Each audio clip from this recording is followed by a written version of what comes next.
മാന്യ പ്രേക്ഷകർക്ക് എന്റെ പ്രണാമം. കൃഷ്ണ യജുർവേദത്തിലെ അത്യുജ്വലങ്ങളായ 2 ഉപനിഷത്തുകളില് ഒന്ന് കഴിഞ്ഞ കുറേ ദിവസങ്ങളായിട്ട് വിവരിച്ചു. ഇത് രണ്ടാമത്തേതാണ്, തൈത്തരീയ ഉപനിഷത്ത്. ആ തൈത്തരീയ ഉപനിഷത്തിനൊരു കഥയുണ്ട്. തൈത്തരീയ ഉപനിഷത്ത് എന്ന് പറഞ്ഞാൽ എവിടെയാ വരിക അറിയുന്നത്? കൃഷ്ണ യജുർവേദത്തിന് തൈത്തരീയ ശാഖ എന്നൊരു ശാഖയുണ്ട്. ആ തൈത്തരീയ ശാഖ ആയിട്ടുള്ള വേദത്തിന്റെ തുടർച്ചയായിട്ട് തൈത്തരീയ ബ്രാഹ്മണുണ്ട്. ആ തൈത്തരീയ ബ്രാഹ്മണത്തിന്റെ തുടർച്ചയായിട്ട് തൈത്തരീയ ആരണ്യകണ്ട്. ആ തൈത്തരീയ ആരണ്യകത്തിന്റെ അവസാനത്തെ ഭാഗത്തിലാണ് തൈത്തരീയ ഉപനിഷത്ത് വരുന്നത്. എന്നുകൂടി പറയാം. കൃഷ്ണ യജുർവേദത്തില് പദ്യവും ഗദ്യവും ചേർന്ന തൈത്തരീയ ശാഖ, അതിന്റെ അവസാനത്തില് തൈത്തരീയ ബ്രാഹ്മണം, ആ ബ്രാഹ്മണത്തിന്റെ അവസാനത്തില് തൈത്തരീയ ആരണ്യകം, തൈത്തരീയ ആരണ്യകത്തിന്റെ അവസാനത്തില് തൈത്തരീയ ഉപനിഷത്ത് വരുന്നുണ്ട്. ഈ തൈത്തരീയ ഉപനിഷത്തിൽ ഒരു കഥയുണ്ട്. ആ വേദം എങ്ങനെയാ എഴുതിയത്? യജ്ഞവൽക്യനും ആപസ്തംഭനും 2 ഋഷീശ്വരന്മാരാണ്. അതിലെ ഒരാള് യജ്ഞവൽക്യൻ ആപസ്തംഭനെ എല്ലാം പഠിപ്പിച്ചു. ആപസ്തംഭനാണെങ്കിൽ ജീനിയസ് ആണ്. ആ ആപസ്തംഭൻ ഇതെല്ലാം പഠിച്ചു കഴിഞ്ഞപ്പോ യജ്ഞവൽക്യ ഗുരു ആപസ്തംഭനോട് പറഞ്ഞു, നീ ഏതാണ്ട് എല്ലാം പഠിച്ചു കഴിഞ്ഞു, അപ്പൊ നിനക്ക് കോൺവൊക്കേഷൻ പ്രകാരം നിനക്ക് ബിരുദം തരികയാണ്, നീ രാജാവിനെ ക്ഷണിക്കാൻ പോകും. ഇപ്പോ ആപസ്തംഭൻ പറഞ്ഞു, എനിക്ക് രാജാവിനോടോ മന്ത്രിമാരോടോ ഇപ്പോഴത്തെ കാലത്തെ പോലെ തന്നെ ഉള്ള മന്ത്രിമാരോടോ ഒരു ബഹുമാനവും ഇല്ല. അതുകൊണ്ട് ഞാൻ അവിടെ ചെന്ന് രാജാവ് ഉണ്ടോ എന്ന് നോക്കും, കുറച്ചു നേരം കാത്തിരിക്കും, അദ്ദേഹം ഇല്ലെങ്കിൽ ഞാൻ അതേപോലെ തിരിച്ചു വരും.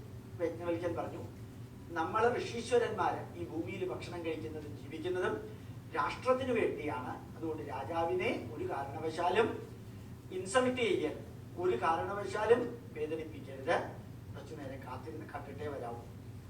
ഈ ഗുരു പറഞ്ഞ ഉപദേശവുമായി ആപസ്തംഭൻ നേരെ രാജാവിന്റെ അടുത്ത് ചെന്നു. കുറേ നേരം കാത്തിരുന്നു, കണ്ടില്ല. എന്നിട്ട് ആപസ്തംഭൻ തീരുമാനിച്ചു, ഞാൻ കുറേ നേരം കാത്തിരുന്നു, കണ്ടില്ല എന്നുള്ളത് എന്റെ ഗുരുവിനെ ബോധ്യപ്പെടുത്തണം. അപ്പൊ ഗുരുവായ യജ്ഞവൽക്യ മഹർഷി കുറച്ച് അക്ഷതം അരി കൊടുത്തിട്ടുണ്ട്. ആ അരി ആപസ്തംഭന്റെ കയ്യിലുണ്ട്, രാജാവിന് കൊടുക്കാൻ. രാജാവ് അവിടെ ഇല്ല. ആ അരി എടുത്ത് രാജസിംഹാസനത്തിൽ ഇട്ടിട്ട് ആപസ്തംഭൻ പറയുകയാണ്, ഞാൻ വേദവും പഠിച്ച് ഈ തപസ് ചെയ്തതിന് ഫലമുണ്ടെങ്കിൽ ആ അരി മുളയ്ക്കട്ടെ എന്ന്. ആ അരി മുളയ്ക്കാൻ തുടങ്ങുന്നു. നേരെ ആപസ്തംഭൻ തിരിച്ച് യജ്ഞവൽക്യന്റെ അടുത്ത് വന്ന് പറഞ്ഞു, ഞാൻ കുറേ നേരം കാത്തിരുന്നു, രാജാവിനെ കണ്ടില്ല, അങ്ങ് ചെന്ന് നോക്കിയാൽ അറിയാം രാജസിംഹാസനത്തിൽ ഞാൻ ഇട്ടിരിക്കുന്ന അരി മുളച്ചിട്ടുണ്ട്, അത്രയും നേരം ഞാൻ അവിടെ ഇരുന്നു എന്ന്. യജ്ഞവൽക്യൻ ദേഷ്യപ്പെട്ട ശിഷ്യനായ ആപസ്തംഭനോട് പറയുന്നു, നീ ചെയ്തത് തെറ്റാണ്, പഠിച്ചതിന്റെ അഹങ്കാരമാണ് നിനക്ക്. രാജാവിന്റെ സഹായമില്ലാതെ ഒരു നന്മകളും നമുക്ക് ചെയ്യാൻ സാധ്യമല്ല. അതുകൊണ്ട് ഞാൻ നിന്നെ പഠിപ്പിച്ചതെല്ലാം നീ ഇവിടെ വെച്ച് പോകണം. വളരെ രസമാണ്. എനിക്ക് ചിലപ്പോൾ തോന്നാറുണ്ട്, നിങ്ങളോട് ഈ കാര്യങ്ങളൊക്കെ പറയുമ്പോൾ ഞാൻ അവിടെ ഉണ്ടായിരുന്നതായിട്ട് എനിക്ക് തോന്നാറുണ്ട്. ആപസ്തംഭനോട് പറയുകയാണ്, ഞാൻ പഠിപ്പിച്ചതെല്ലാം നീ തിരിച്ചിങ്ങോട്ട് തരണം, എന്നിട്ട് നീ തന്നെത്താനെ പോയി പഠിക്കണം. ആപസ്തംഭൻ എങ്ങനെയാ തരേണ്ടത്? പഠിച്ചതെല്ലാം ഛർദ്ദിക്കാൻ പറഞ്ഞു, വൊമിറ്റ് ചെയ്യാൻ പറഞ്ഞു. അപ്പൊ ആപസ്തംഭൻ അതൊക്കെ വൊമിറ്റ് ചെയ്തു. ഒരു സിംബോളിക് പ്രസന്റേഷനാണ്. പക്ഷെ ആ വൊമിറ്റ് ചെയ്തതെല്ലാം യജ്ഞവൽക്യ മഹർഷി കണ്ടപ്പോ തോന്നി, ഞാൻ പഠിപ്പിച്ചതിനേക്കാളൊക്കെ എത്രയോ കൂടുതൽ ഞാൻ പഠിച്ചിട്ടുണ്ട്. ഞാൻ പഠിപ്പിച്ചതിനെ ഭയങ്കരമായിട്ട് റിനോവേറ്റ് ചെയ്താൽ പഠിച്ചിട്ടുണ്ട്. അതുകൊണ്ട് തന്റെ ശിഷ്യന്മാരോട് മാടപ്രാവുകളാവാൻ പറഞ്ഞു. മാടപ്രാവിന്റെ സംസ്കൃത പേരെന്താ? തിത്തരീയം. തിത്തരീയം എന്ന് വെച്ചാൽ മാടപ്രാവ്. മാടപ്രാവുകളോട് പറഞ്ഞു ഇതെല്ലാം കൊത്തിയെടുക്കാൻ പറഞ്ഞു. എന്നിട്ട് ശിഷ്യന്മാരതെടുത്ത് ഈ ആപസ്തംഭനാൽ addition, deletion, modification and correction വരുത്തി തിരിച്ചു വൊമിറ്റ് ചെയ്ത ആ നോളജ് യഥാർത്ഥത്തില് തൈത്തരീയ ശാഖ, മാടപ്രാവുകളുമായിട്ട് ബന്ധപ്പെട്ട ശാഖ എന്നർത്ഥം. അത് തൈത്തരീയ വേദത്തിന്റെ ഉത്ഭവമാണ്. ഇവിടെ ഈ കഥയിൽ ഒരു വലിയൊരു സന്ദേശമുണ്ട്. ഗുരു പഠിപ്പിച്ച മാതിരി തന്നെ ബൈഹാർട്ടായിട്ട് പഠിക്കണം എന്നില്ല. നിങ്ങളുടേതായിട്ടുള്ള ഇൻപുട്ട് കൂടി വേണം. ആചാര്യ പാദമാദത്തെ പാദം ശിഷ്യസ്വമേധയാ പാദം സ ബ്രഹ്മചാരിഭ്യ ശേഷം കാലക്രമേണ ച.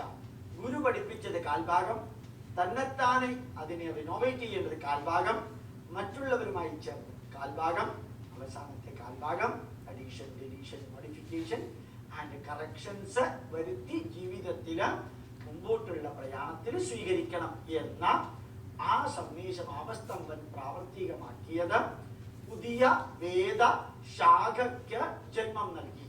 മറ്റൊരർത്ഥത്തില് ബൈബിൾ ഒറ്റ പുസ്തകമാണ്, അതിൽ മാറ്റം വരുത്താൻ അവകാശമില്ല. ഖുറാൻ ഒറ്റ പുസ്തകമാണ്, അതിൽ മാറ്റം വരുത്താൻ അവകാശമില്ല. 4 വേദങ്ങളില് അടിസ്ഥാന ഗ്രന്ഥം ഒന്നാണെങ്കിലും ശിഷ്യന്മാർക്ക് പുതിയത് ചേർത്ത് മാറ്റം വരുത്താനുള്ള സ്വാതന്ത്ര്യമുണ്ട് എന്ന് നമ്മളെ ഓർമ്മപ്പെടുത്തുന്നു. അതാണ് തൈത്തരീയ ശാഖയുടെ പ്രത്യേകത.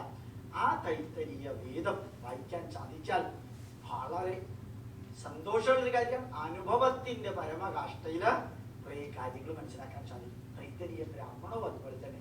അപ്പൊ തൈത്തരീയ ഉപനിഷത്ത് എന്ന് പറഞ്ഞാൽ കഠോപനിഷത്ത് മാതിരി വളരെ പ്രശസ്തമായ, വളരെ പ്രശസ്തമെന്ന് ഗോപാലകൃഷ്ണൻ പറഞ്ഞാൽ ഒന്നും ആവില്ല. നിങ്ങളൊന്ന് വായിച്ചു നോക്കിയാൽ അറിയാം.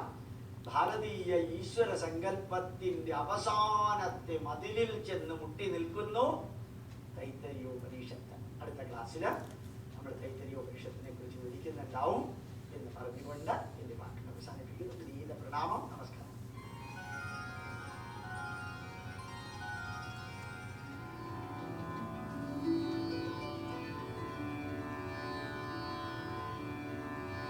Lysol 3-in-1 സുരക്ഷ